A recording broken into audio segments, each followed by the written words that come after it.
सुनना। हेलो, क्या मेरी वॉइस आ रही है तुम्हें? प्लीज़ कुछ तो बोलो।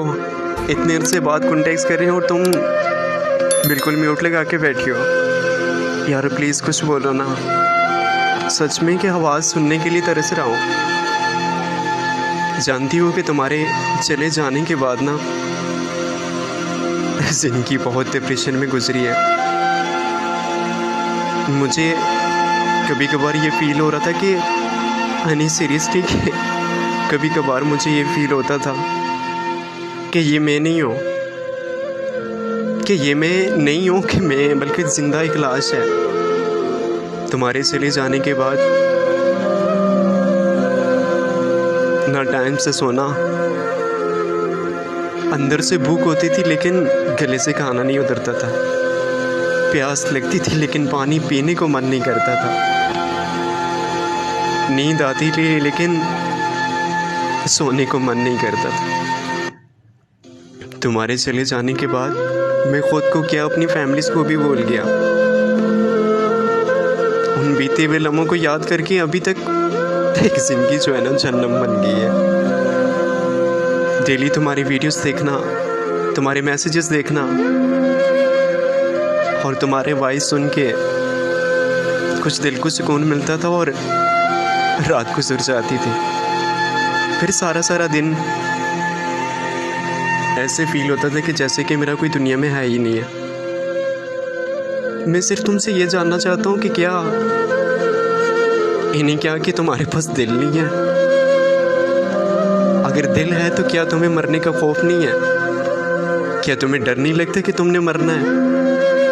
मैं सिर्फ इतना जानना चाहता हूँ कि क्या मेरी मोहब्बत में कोई कमी थी? क्या ऐसा मैंने तुम्हारे साथ किया? क्या कुछ नहीं किया तुम्हारे लिए कि तुमने तो कम वक्त के यकीन उस वक्त छोड़ा कि जब बहुत उम्मीदें थी तुम पर, और चले जाने के बाद एक लम्हे के लिए भी, एक पल के लिए भी नहीं सोचा कि जिस शख्स को मैंने उम्र भर साथ निभाने के वादे किए, आज उसको तन्हा और अकेला छोड़ के जा रही हूँ। हनी प्लीज़ बताओ ना, कुछ बोलो ना। क्या तुम्हें मेरी कभी भी याद नहीं आई?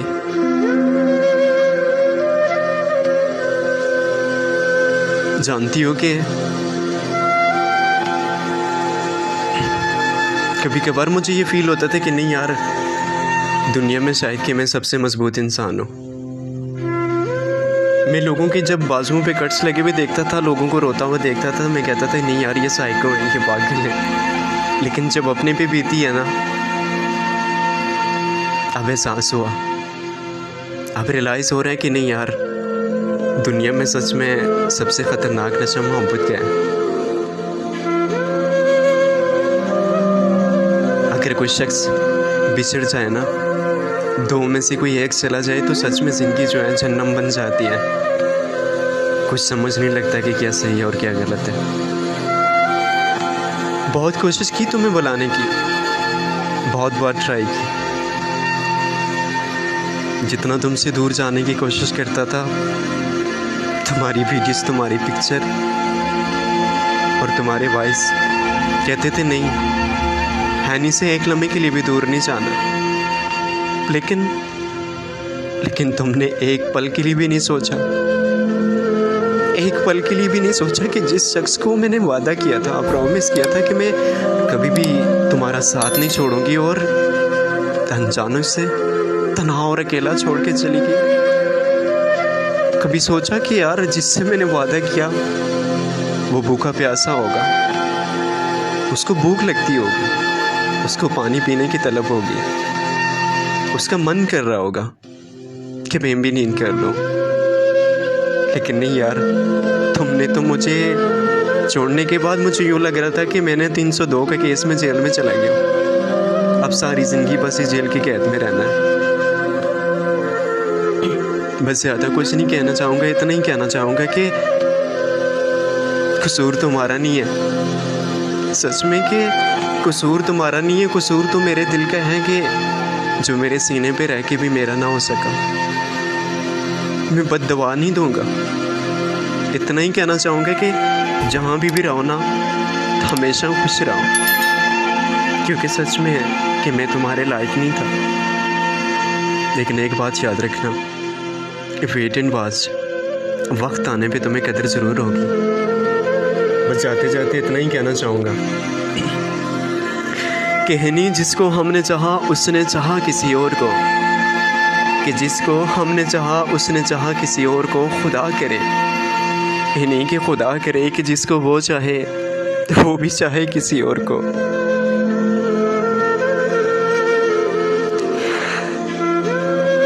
कभी कभी बहुत रियलाइज़ होता है, बहुत एहसास होता है कि तो किसी के साथ धोखा करना, यूज़ करके टिश्यू पेपर की तरह फेंक के चले जाते, लोगों को डर नहीं लगता। मैं कुछ नहीं कहना चाहूँगा, बस एक बात याद रखना, जब इंसान किसी का दिल दुखाता है ना, तो जब अल्लाह ताला इंतकाम लेता है तो सबसे पहले इंसान को इंसान से जुदा करता है, और उसके बाद इंसान की फीलिंग्स को छू आती है कि ना सनम के रहे, ना वसाइल के रहे, ना इधर के रहे, ना उधर के रहे, और जिस्म के इतने टुकड़े हुए, ना दफन के रहे, ना कफन के रहे। Anyways, thank you very much for coming. Enjoy yourself. Allah Hafiz.